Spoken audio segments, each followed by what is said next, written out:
My husband's stepfather was sitting in a rocking chair when I returned home for Thanksgiving, and there was a message that read, "Gone on a cruise with my ex. You'll stay at home and take care of stepdad. He needs you." With one eye open, the stepfather asked, "Shall we begin?" 4 days after I nodded, my husband was pleading with the going on a Caribbean cruise with Hannah. My mother agreed to join me as well because she wanted a break. "You'll stay at home and take care of Victor. He wants you back." The message trembled in my fingers as the blood drained from my face. "I read it twice on Monday, Brady, and I'm positive there must be some errors." My palm felt numb as the paper fluttered to the kitchen counter. "He won't be returning till Monday, is he?" I jumped when I heard the scratchy voice behind me, and as I turned around, Victor was standing in the doorway, leaning heavily on his cane, but his eyes were too alert for the shabby old guy. Brady had described no, I managed to make my voice barely audible, and the winner nodded slowly as if he had anticipated this exact situation, which left you with the dirty work. Didn't they pull the classic Brady move? I had arrived at the Mitchell family home just 30 minutes earlier, with my car full of gifts and Thanksgiving dinner ingredients. The silent house should have been my first clue, but instead I found Brady's stepfather sitting alone in a rocking chair, staring at me with those uncomfortably perceptive blue eyes. "I don't understand," I said, reaching for a kitchen chair. "We've been planning this Thanksgiving dinner for months. His mother was supposed to host. Everyone was coming." I took out my phone and, like the last 3 times, tried to reach Brady's number again, but it went straight to voicemail. Victor shuffled to the refrigerator and took out a pitcher of water that had been this way all week. They had left on Tuesday morning, and he poured himself a glass with trembling hands. He hadn't even properly stocked the refrigerator. I had brought cranberries, sweet potatoes, and my special apple pie ingredients for what was meant to be a family feast, not supplies for an unplanned holiday. I was hopeful that it might be Brady when my phone rang with a notice. I glanced at it fast, but what I saw was an Instagram alert that Brady's sister had tagged him in a picture of him with shaking fingers. When I launched the app, the picture made me gasp. The caption said, "New beginnings Caribbean getaway with at Brady Mitchell and family." Brady was seen standing on a cruise ship deck, his arm around a young, blonde woman I recognized as Hannah, his coworker, whom he had mentioned more and more frequently in recent months. They were holding champagne flutes and toasting the camera. Family, the phrase, stung like salt in an open wound, made me look at more pictures. Brady's mother Elaine was drinking a cocktail and didn't look like she needed a vacation from taking care of Victor. Another picture showed Brady and Hannah at what looked to be a romantic dinner. The post was timestamped 2 days ago, indicating that this had been planned long before Brady informed me that we would be spending Thanksgiving at his mother's. "Find something interesting?" Brady asked. I switched the phone's screen to face Victor as he asked, examining my face. When he revealed that Hannah from his office was only a coworker, my voice broke. They had been organizing this while I was purchasing presents and taking time off work for what I believed to be a family Thanksgiving. Victor gave a somber nod. For at least 3 months, Hannah has been in the picture. She has phoned here multiple times to ask for Brady. Her voice is lovely, and she has a dreadful laugh. I glanced at him, knowing that I know a lot of things that they don't think I notice. He tapped his temple with a gnarled finger. Despite Brady's claims to the contrary, my mind raced to our bank account while my hands were shaking.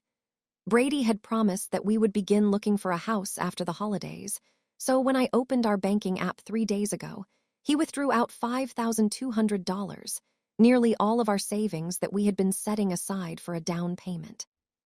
I whispered to Victor, showing him the entire screen, and he wasn't shocked because they've been taking a little here and a little there for your care for years. I felt sick because this wasn't just about a ruined Thanksgiving or even the betrayal of an affair.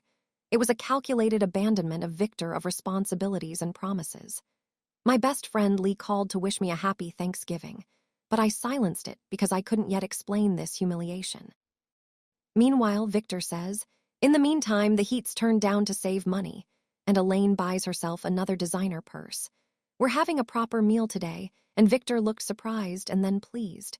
"We haven't had a home-cooked meal in months, and Brady always brings fast food when he bothers to stop by the grocery store. Victor offered a small Thanksgiving feast, but it will do." I looked around the kitchen and saw dirty dishes in the sink, empty takeout containers on the counter, and they hadn't even cleaned up before leaving something hardened inside me. I said firmly that we deserve better than leftover soup. I grabbed my coat and purse and headed to the grocery store, hoping they might still have some turkey breasts and potatoes. My thoughts were racing with feelings and queries. For how long, over our 5 years of marriage, had Brady been preparing to leave me? I picked out a small turkey breast, some potatoes, and some vegetables automatically, barely paying attention to the other last-minute shoppers. When I got back, Victor had cleared the kitchen counter and was sitting at the table with a stack of papers. "What's all this?" I asked him. This was just a convenient arrangement that he could throw away when something better came along. I inquired as I put the goods down. "Evidence," he responded, his blue eyes abruptly turning steely as he made bank statements. He thrust a folder in my direction that had medical records of negligence, which I have been monitoring for months. Brady and Elaine don't realize that I've been watching them deprive me of my accounts while giving me the barest minimum of care. They believe I'm just a burden waiting to die. I questioned, uneasy by his meticulous documentation, after looking at the paper's extensive notes and account statements that revealed questionable transfers and copies of medical recommendations that had been disregarded. "Because you were mistaken, Jade, and because I don't have much time left," Victor leaned forward and appeared less weak. He then tapped a medical report. "Last stage of cancer." I sat down across from Victor and said, "I'm so sorry, Victor." He waved away my sympathy. "Don't be sorry, be smart." Victor's thin lips curled into a smile that changed his face for justice. He reached for an envelope and slid it across the table. "Inside are my real will and trust documents, not the ones Brady and Elaine believe exist." "I didn't touch the envelope, Victor. I don't understand." He leaned back in his chair and studied me for a moment before saying, "Shall we begin?" Before I could reply, he explained his proposal, which was full of possibilities and hidden meaning. He would help him document the family's neglect and betrayal, help with his final arrangements, and ensure that I would be taken care of financially after he was gone. The family who abandoned us would lose everything they believed was coming to them. I stared at him, a man I hardly knew but with whom I suddenly shared a profound connection. Outside, in the late afternoon, shadows stretched across an empty driveway where a family should have gathered.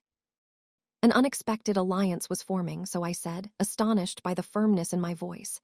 "Yes," I said finally, "let's begin." The excitement of our newfound alliance had momentarily energized Victor, but after our agreement he slumped back in his chair, showing signs of exhaustion.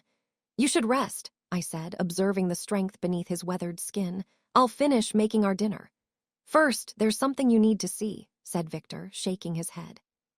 He forced himself to stand up, saying, "My medical records, you need to understand what we're working with and how little time we have." He then showed me a small bedroom that had obviously been an office but had been turned into a makeshift sleeping area. Victor had not been using the hospital bed, but it was in one corner, and a regular twin bed against the opposite wall showed signs of use. "Can't stand that contraption," he said, pointing to the hospital bed. "Makes me feel like I'm already in hospice." Victor took a big folder marked simply medical out of a locked desk drawer and gave it to me without a fuss, explaining that it was for pancreatic cancer. When I opened it, he stated plainly, "Stage 4 diagnosed 3 months ago." I scanned the documents. The bleak prognosis and clinical details made my stomach knot. The clear narrative of a terminal illness was conveyed by the scan results and treatment recommendations from multiple oncologists. Victor added 2 months, maybe less now, and the last scan revealed rapid progression. I looked up sharply, and the cruelty of it struck me like a physical blow. Brady knows this, and yes, they all do. His mother was at the appointment when we received the diagnosis, and 2 days later, she began talking about how she needed a break from caring for him. His laugh was without humor, and she claimed exhaustion, while I'm dying at 78. Victor gently lowered himself onto the bed's edge, but it got worse than that. I turned to the prescription sheets and looked at the list of medications. There were several drugs listed. Anti-nausea medications, pain relievers, and digestive enzymes examined the cabinet in the bathroom. Victor instructed a comparison between what is present and what ought to be in the adjacent restroom. When I looked at the medication bottles and compared them to the paperwork, I saw a jumbled collection. Unsettling inconsistencies were found. The costly enzyme supplements were only half full when they should have been nearly untouched based on the refill date. They have been diluting them, and the potent pain medication had been refilled twice, according to the pharmacy labels, but the bottle was almost full. Victor agreed that those visits to the palliative care specialist were excessively costly, and that I had only taken one pill rather than 2 half doses of the pain medicine when I returned with the evidence. Elaine claimed that as I put the paperwork back in its folder, my hands shook with rage. This is abuse, not just neglect, Victor. He took out a tiny notebook from under his pillow and gave it to me, explaining that it's what happens when others view you as a barrier rather than a person. I have been recording instances of missed prescriptions, canceled appointments, and money that vanished from my checking account for home care supplies that never came to pass. The painstaking documentation, which included pages of dates, times, and specific incidents, astounded me. Despite his illness, Victor's mind remained sharp. "Allow me to prepare a meal for you." We ate at the tiny kitchen table and Victor studied me. "Tell me about your marriage," he said at last. "When did you first notice Brady wasn't who you thought he was?" I said, needing a moment to process everything. "You must be hungry in the kitchen."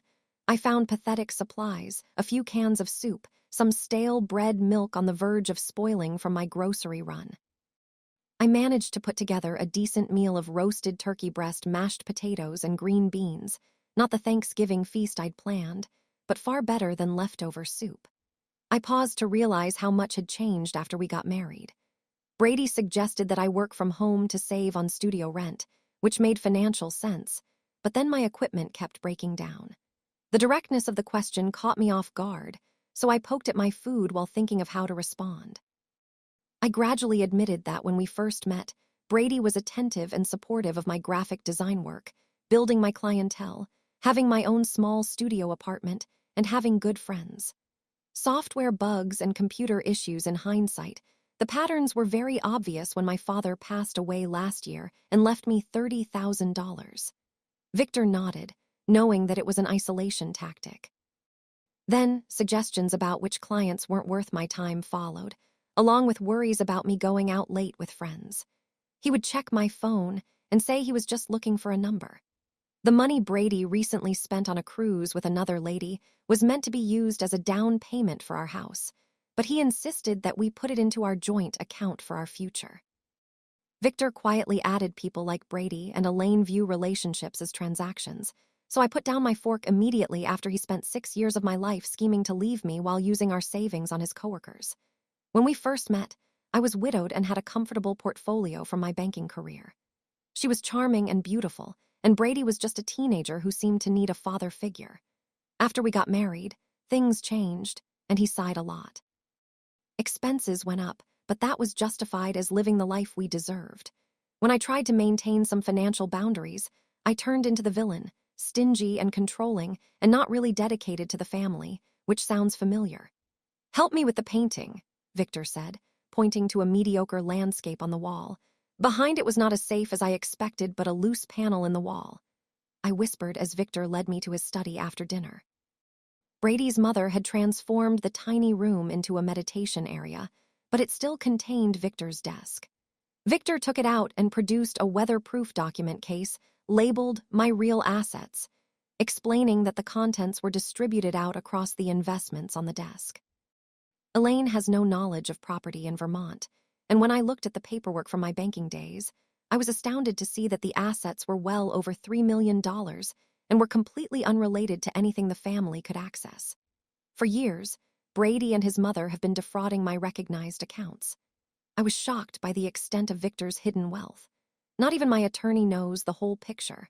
Only my financial advisor in Boston is aware of it, and he has been sworn to secrecy.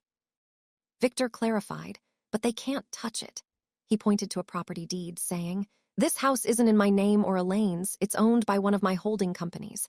They think they're inheriting it, they're not." Although I had always known Brady's genuine nature, he's like his mother, beguiling you while grabbing for your wallet, I had never imagined that he would treat his wife in the same way. Another development occurred the following morning. Patricia Winters, Victor's lawyer, paid me a quiet visit. She was a severe woman in her 60s with perfect silver hair and sharp green eyes. She came with a briefcase full of legal paperwork and remarked, "So you're the abandoned daughter-in-law," looking at me candidly. "You were an unexpected ally," Victor told me over the phone last night. Patricia explained over coffee what Victor had been working on, including modifying his will, establishing financial institutions that would be impenetrable, and legally documenting the negligence. Patricia clarified, "We need to finalize several documents, including transfers that require witnessing, medical powers of attorney, and final will amendments." I offered to assist in organizing the evidence Victor had gathered, as my experience in graphic design had equipped me with excellent digital organization and documentation skills. Patricia nodded in agreement and said that everything should be properly cataloged for the inevitable contest of the will that night. Patricia then departed with the signed forms. "Look at this," Victor remarked, pointing to a picture of Brady as a teenager with his mother behind him always speaking in his ear. Victor and I were sitting in the living room with the photo album he had taken from a bookshelf. He flipped the page and saw how terrible Brady's father looked before the divorce. Page after page of Elaine did to him what Brady's doing to you showed trends that I could see in my own marriage. It's like viewing my own life from the outside when money was involved because of the subtle control, financial manipulation, and caring facade that vanished. I muttered in that moment. Our alliance solidified into something more than convenience or mutual benefit. We were two people who had been betrayed by the same family, and now we are united in seeking justice rather than just retribution. Victor nodded, understanding in his weary eyes. "That's why we need to stop them now before they do this to someone else." "We're making things right," Victor said, gently closing the album. I reached over and squeezed his thin hand. "Yes, for both of us." Victor and I had stayed up late planning, and now it was time to implement our plan. After making sure Victor was doing well despite his condition, I quickly made breakfast and outlined our priorities. I started by pouring him a cup of tea and saying, "We need to establish the narrative of your rapid decline." Victor gave a nod. Patricia suggested that her brother might be able to provide discreet assistance as he operates a medical supplies firm. After a single phone call, Patricia's brother James joined the group at noon. He brought everything we required, including an oxygen tank that wasn't working, but looked realistic for the stands, monitors with detachable leads, and even a number of empty medicine vials with labels that looked real. The medical theater, I never imagined that, under Victor's guidance, I would be using my props for real-life drama. James termed it with a wink as he assisted us in transforming Victor's bedroom into what appeared to be an intensive home care setting used to perform medical dramas. I set up the apparatus to have the most visual impact possible. I made the bed with hospital-grade sheets, and the oxygen tank was conspicuously placed for a stand next to the bed. A number of monitoring gadgets were set up on the bedside table. In addition, Patricia had completed the appearance of a major medical procedure for the picture proof. I said, pulling out my phone. Victor got into bed and gave me advice on how to make him look worse than he was. He told me that lighting from above would make my face's hollows deeper. He took off his glasses, which made his eyes look sunken, and I used my meager theatrical makeup skills from college to highlight the strength already in his complexion. The photos showed the startling transformation. Even though Victor's health was already rather critical, it appeared like he was actively dying. Victor told me to look worn out and overwhelmed, so I took off my makeup, tangled my hair, and put on an oversized sweater that made me seem more frail and little. Victor shot a number of pictures of me looking as though I was sleeping on the uncomfortable chair next to his bed, while other pictures showed me getting ready to take my meds while looking frightened. "Perfect," he remarked, looking over the pictures. "Who's our target for these Brady sister photos?" Melissa, I created a thoughtfully phrased message to go with the pictures and responded that, based on your phone, she is the only one who has texted to see how you are since they departed. Victor's nighttime fever reached 102, and he did his best to manage his suffering. I can provide you with direct clinical updates, but with a hint of worry that could arouse guilt or at the very least curiosity, Melissa responded in a matter of minutes. "Oh no, poor Uncle Victor. Keep me posted." Victor muttered, "Hookset," after I showed him the solution. Then, in what was my most challenging performance to date, I dialed Brady's phone, knowing that his voicemail would record my message even if he didn't answer. I said, forcing controlled panic into my voice. Victor's condition is deteriorating faster than expected. The hospice nurse is concerned about his breathing. Please call me back as soon as you can. Victor turned on the recording app on his phone to capture my side of the conversation. Brady, it's me again. I hesitated for a moment before adding, trembling just a little. I really need your support right now. Every few hours, I made similar calls, carefully recording each message as it became more urgent. I made a thorough medical journal with made-up but plausible incidents. Temperature increases that cause pain and breathing problems. I prefer to think of it as creative nonfiction, Victor said as I showed him the log. I backdated some entries to create a consistent narrative of decline beginning before they even left on their cruise. Every good story needs documentation, I said grimly. Our plans were interrupted at 4:00 that afternoon by a tap on the door. When I answered, I saw an older woman carrying a covered casserole dish. I'm Edith Peterson from next door, she said, adding, I thought you might need some dinner. Looking after Victor is a full-time job. I imagine I invited her in grateful for both the food and the unexpected opportunity she presented. Mrs. Peterson showed herself to be a possible informational and helpful treasure trove over coffee. The way they treat that poor man, your husband is no better than his mother. If you don't mind me saying so, I don't mind at all, she confided, lowering her voice as if Victor might overhear from his bedroom, where he was actually sleeping. I'm learning exactly what kind of family I married into, I reassured her. Mrs. Peterson gave me a hand pat. Victor showed that son so much love by paying for his college education and purchasing his first vehicle. How could Brady repay him by taking a vacation while his stepfather is terminally ill? I let my sincere hurt and rage show when they left me a message ordering me to take care of him in a disgusting manner. Mrs. Peterson said it was so embarrassing because everyone in the neighborhood saw that Harold had helped Victor get up when he collapsed in the yard last month. By the time she departed, Brady had gone inside to watch football and had completely ignored our knocks. Over the course of the following 2 days, 5 more neighbors visited, each with their own accounts of seeing Brady neglect Victor.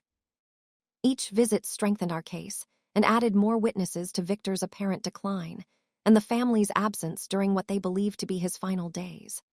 On Saturday morning, Patricia returned with the final paperwork for the asset transfers, and we drove Victor to the local bank, where he had been a customer for more than 30 years.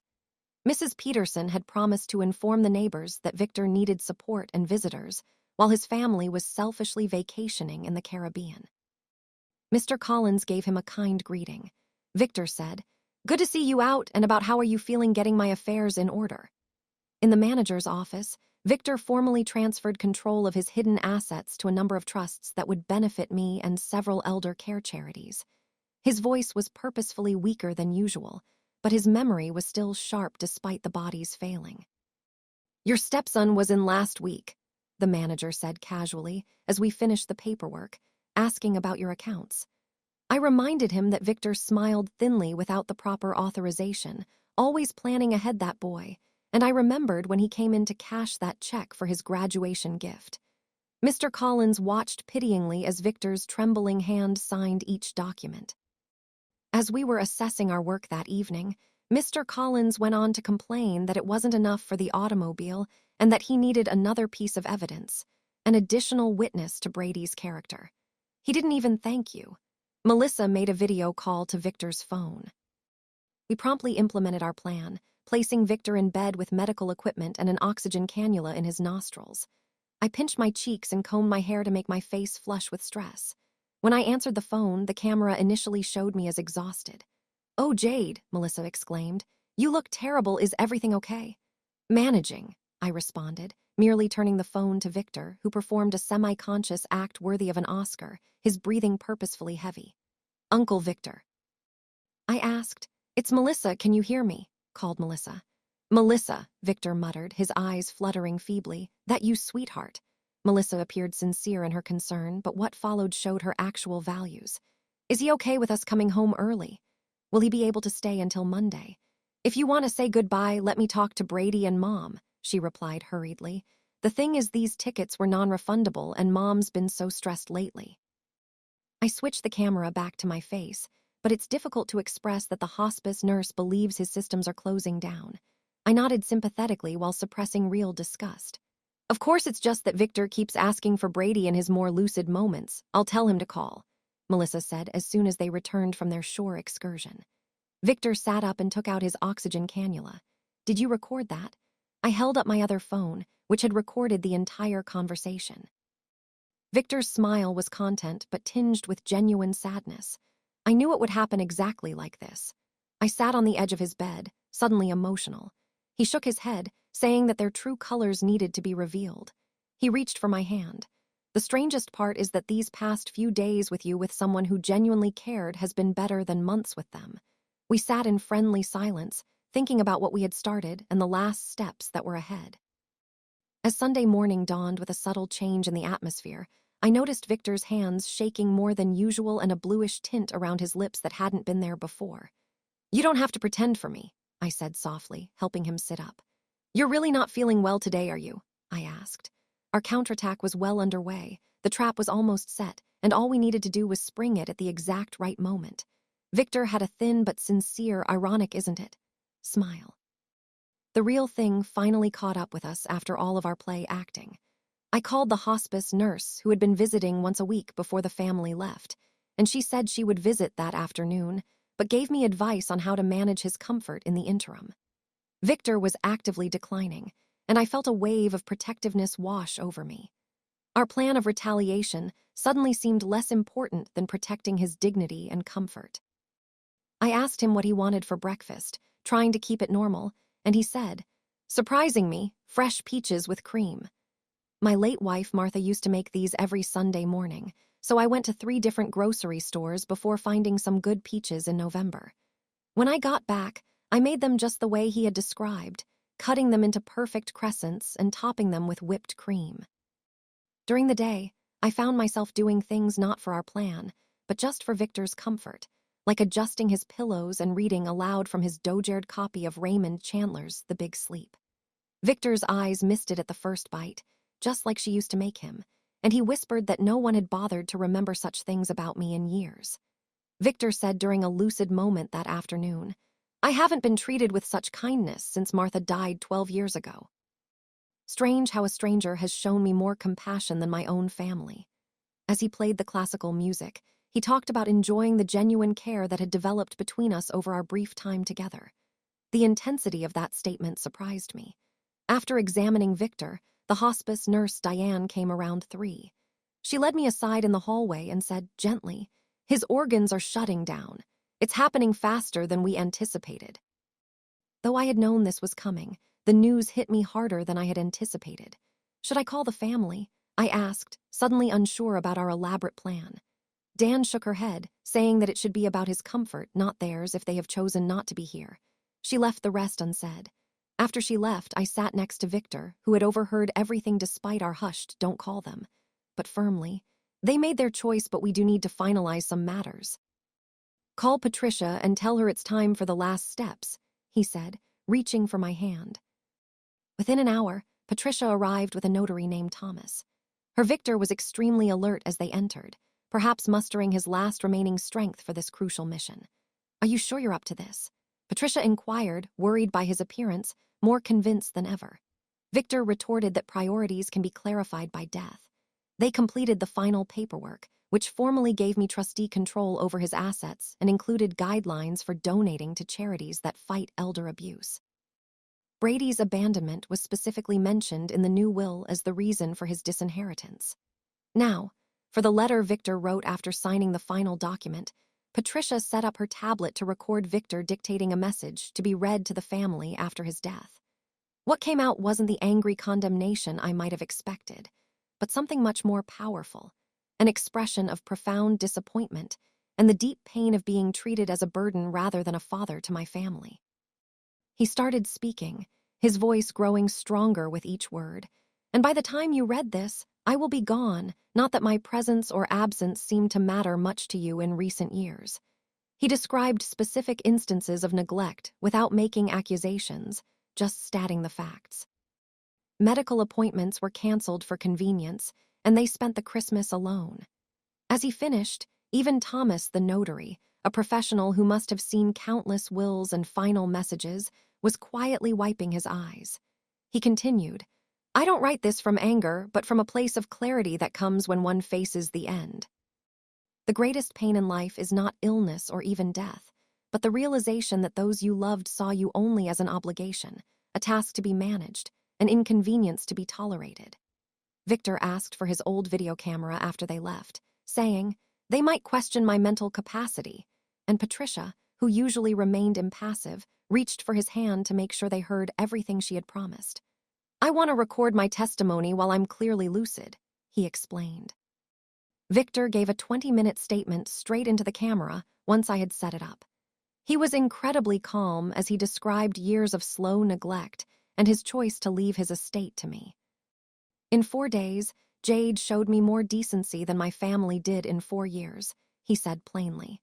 "She is the only one who earned the right to benefit from what I spent a lifetime building." He detailed particular instances. Brady's condescending remarks during doctor's visits during weekend trips, medications are forgotten, and meals are left just out of reach. Victor's energy was waning by the evening, so I assisted him in moving to the living room at his request and placed him in his favorite chair by the window. "There's a bottle of port in my study," he remarked, referring to the economics textbooks. The audio was devastating in its calm delivery and incriminating information.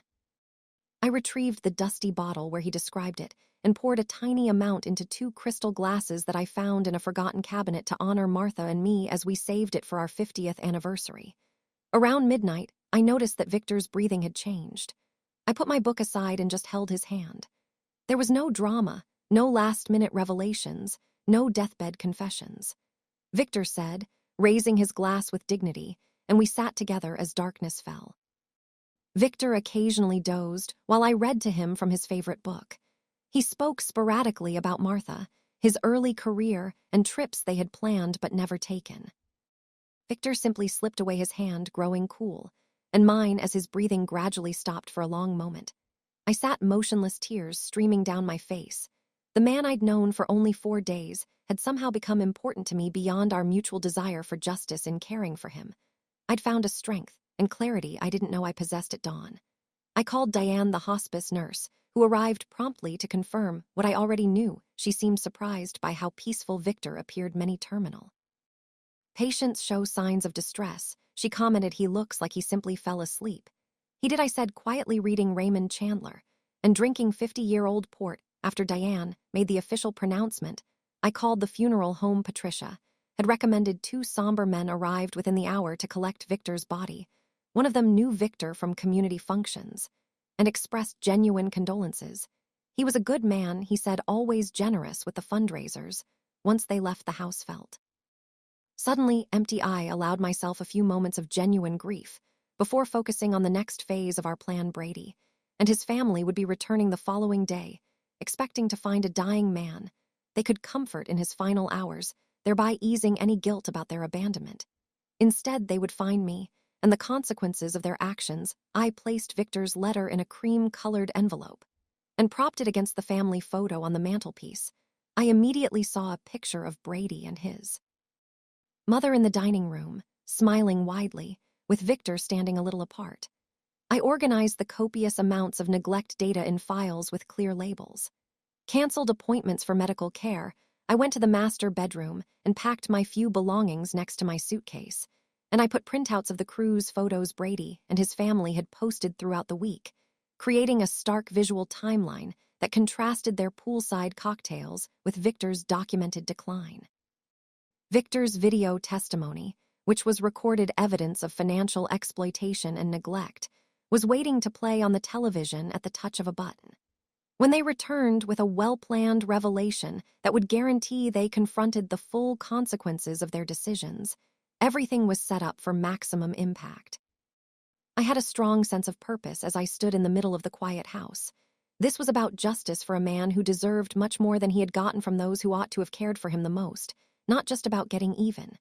"Victor," I whispered to the empty room, "it's done. They'll realize exactly what they've lost."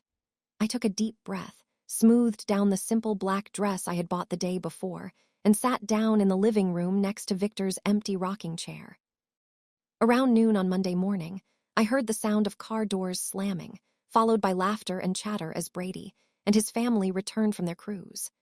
Brady came through the front door, followed immediately by his mother Elaine, Melissa, and Hannah, a colleague who was obviously more than that. They were all grinning and sunburned, their arms full of garish souvenirs and duty-free shopping bags. "Honey, we're home." Brady's voice was upbeat until he noticed my serious countenance and his smile wavered. "What's with the funeral get-up?" he asked. "Where's Dad? Is he napping?" Elaine asked, pushing past him and placing her expensive purse on the console table. I answered softly, "Victor passed away Saturday night," but her tone was informal, as if she were asking after a pet rather than her dying husband. Brady dropped the shopping bags he was holding to the ground. Unsure of what to do, Hannah stepped back toward the door and asked, "What do you mean passed away?" "He died peacefully in his sleep around midnight," Elaine demanded, as if I had mispronounced the words. I remained calm and said, "The funeral service was yesterday afternoon. Many of your neighbors attended along with Victor's friends from his banking days. Quite a lovely turnout, actually." After a moment of astonishment and incredulity, Brady's expression changed to the most telling one. "You held the funeral without us, without his family." "His family was invited," I responded. "I left multiple messages about his declining condition. You chose not to respond." With a pale face beneath her tan, Melissa went forward and said, "I told you about that call, Brady." I was saying Uncle Victor looked really bad. Brady impatiently waved her away, saying, "This is unbelievable. We need to sit down." I nodded, "Yes, we do." I gestured to the living room, where Victor's letter was waiting on the coffee table. They filed in quietly, with no one wishing to sit in Victor's rocking chair, which was empty like an accusation. "There are some things you need to know," I remarked, taking up the cream-colored envelope. "Did Victor change his mind?" "Victor left this note for you to read when you got back." I met her gaze straight, so perhaps you should hear what he had to say. Elaine interrupted rudely, so I opened the letter and started reading Victor's message. His dissatisfaction came out in my voice. The doctor's visits were canceled for convenience, and the holidays were spent alone. As I read, I observed their responses to the overheard remarks about waiting for the elderly guy to pass away. Brady fidgeted and avoided making eye contact with anyone, while Elaine's expression tightened defensively. Melissa appeared more and more uncomfortable. When I finished, a heavy silence filled the room as Hannah, obviously wanting to be somewhere else, stared at her feet until Brady cleared his throat. I realized that the greatest pain in life, according to what I've read, is not illness or even death, but rather the realization that those you love saw you only as an obligation, a task to be managed, or an inconvenience to be tolerated. Victor was quite awake, while Dad was disoriented near the conclusion of his medication. I actually interrupted him, and he made a bizarre video statement that you might want to watch. Elaine explained that a sick elderly man's final words don't alter the law. Brady is his next of kin. In fact, I told them to rise up since there was more for them to see, and I escorted them to the dining room where I had organized the evidence files. "What is all this?" Brady asked, his eyes widening as he absorbed the painstaking material presented in chronological sequence. He requested evidence, to which I merely replied, of medical neglect, financial exploitation, and abandonment. I discovered bank statements with marked transfers when I opened the first folder. I asked, opening another folder with the timeline of their departure preparations. Victor kept meticulous records of every dollar taken from his accounts for alleged care expenses that were never provided. Elaine grabbed one of the statements he gave us, claiming that we were taking care of him by leaving him alone for Thanksgiving with insufficient medication, no food in the refrigerator, and the temperature down to 62 degrees. I hit play on the tablet, and Victor's video testimony started. He calmly and articulately described years of abuse, silencing even Elaine's protestations. There are statements from 6 different neighbors who saw him neglected. Brady's face turned paler as Victor recounted certain instances. When they believed he couldn't hear, they made derogatory remarks about him, saying things like, "This is all a setup," and Brady eventually spewed, jabbing a finger at me, saying, "She manipulated a dying man." The doorbell rang before I could react, saying, "Perfect timing." "Am I interrupting?" Patricia said coolly as she waited on the threshold with Notary Thomas at her side. "Not at all," I said. "The family has just returned and was reviewing Victor's final message." Excellent, then, I can proceed with the official notification. As the executor of Victor Harmon's estate, Patricia set her briefcase on the dining table and took out a number of paperwork. I'm here to let you know about the terms of his last will and testament. Brady composed himself, straightened, and a smug smile appeared on his lips. All right, let's get started. Patricia adjusted her glasses. Victor Harmon left Jade Mitchell his entire estate in his will, along with provisions for large donations to a number of organizations that prevent elder abuse. The stunned silence that followed was broken by Elaine's shrill voice. That's impossible, we're his family. The will explicitly cites abandonment and neglect as reasons for disinheritance, Patricia said calmly. It has been properly witnessed, notarized, and filed with the court. 2 different doctors evaluated Mr. Harmon and attested to his mental capacity at the time of signing Brady's smugness, which vanished. This is fraud and we'll fight it. Feel free to try. Patricia responded unaffected, but considering the wealth of evidence of neglect, the witness statements, and the video testimony, I would advise against it since you would only be spending money that you don't have. What do you mean by money that we don't have? Elaine insisted. Patricia gave me a quick look before continuing. The properties you currently own, including your primary residence, are part of the Harmon Family Trust, which Jade is now managing as trustee. Additionally, the investment accounts you have been using have been frozen while an audit is conducted to look for possible financial abuse. Brady's face went completely white, saying, That's not possible. The house is mine. Dad promised Victor nothing, so I interrupted, assuming there was a difference. The implication was that Brady had used their savings for the cruise, relying on his inheritance to pay off their growing debts, and that the house they shared wasn't his to sell or borrow against. What about our college funds? Grandpa set things up for us, Melissa said in a low voice. Brady was unable to look his sister in the eyes, but Patricia gave a kind response. Your father received money from Victor for that purpose a number of years ago, but those accounts were never set up. With a look of terror on her face, Melissa turned to confront Brady. The family burst into accusations and denials after you wasted our education funds. When I got back, Brady followed me into the hallway. His demeanor completely changed. Jade, please, he begged, his voice breaking. We can work this out. I made a mistake with Hannah. It didn't mean anything. We can start over. I'll change, I promise. I looked at this man I had once loved, perhaps for the first time, realizing that behind the handsome features and practiced charm was someone who had never truly cared for me or anyone but himself calmly. Hannah had quietly slipped out the front door to avoid the implosion. You left him to die, I said gently, and now you get nothing, including me. I took off my wedding ring and put it in his palm, then the keys to our apartment. I then proceeded toward the door with the bag in my hand, and Brady's entreaties escalated to threats as he followed me. I'll fight this in court, so you won't get away with manipulating a sick elderly man at the door. I turned back briefly. Everything was done. Legally, you taught me one valuable lesson in our marriage, Brady. Always keep receipts. I stepped outside into the bright November sunshine behind me. I could hear Brady's continued protests, and Elaine's angry voice demanding Patricia explain how this could happen, but those voices were already fading, becoming part of a past. I was leaving behind. Patricia had arranged for a room at a quiet hotel, while I figured out my next steps as I placed my suitcase in the trunk of my car. Mrs. Peterson appeared on her porch across the street. She gave me a knowing nod, and a small wave. I waved back, feeling a surprising lightness.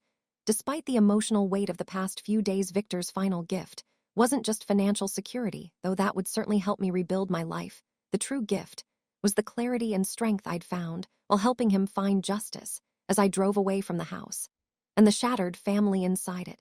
I wasn't thinking about revenge or even vindication. I was thinking about second chances, about honoring Victor's memory by living well, and about the unexpected bond that had formed between 2 people who'd been discarded by those who should have cared for them.